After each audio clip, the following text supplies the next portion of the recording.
मोदी जी के वो पैंतों के पीना।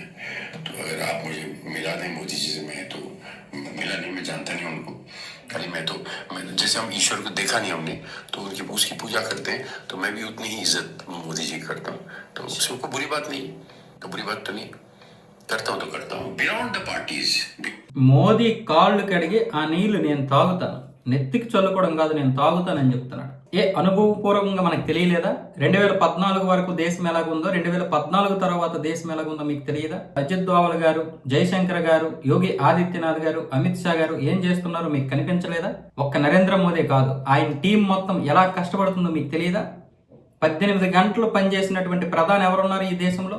ఈ రోజు మనం నరేంద్ర మోదీని చూస్తున్నాం. కాక్రోచ్ జనతా పార్టీ పేరుతో ఈరోజు దేశాన్ని వెనక్కి తీసుకునేటువంటి పరిస్థితి తీసుకొస్తారా?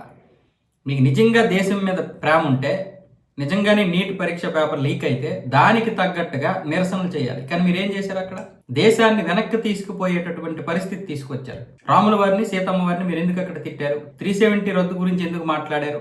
మిగతా విషయాల గురించి ఎందుకు మాట్లాడారు? పార్కులు కట్టించండి, స్కూళ్లు కట్టించండి, అలాగే వృద్ధాశ్రమాలు కట్టించండి. నిజంగా మీకు అంత ప్రేమ ఉంటే. మోదీ లాంటి వ్యక్తిని మనం ఇంతవరకు చూడలేదు. మోడీ ఒక విష్ణుమూర్తి అవతారం అని చెప్పి సుదేశ్ బెర్రీ, ఈయన బాలీవుడ్ యాక్టర్, ఇప్పుడైతే రామాయణ, మహాభారతం లాంటి సీరియల్లో ఈయనే ప్రముఖమైనటువంటి పాత్రలు పోషిస్తాడు.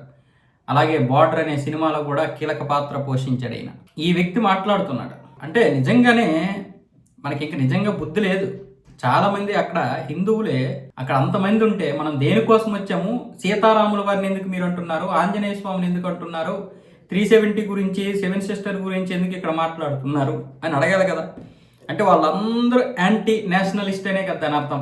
ఇప్పుడు నేను మాట్లాడింది కాదు, మీరు మాట్లాడింది కాదు, ఇతనే మాట్లాడుతున్నాడు. ఇప్పుడు చాలా మందికి కడుపు మంట వచ్చి ఉంటుంది.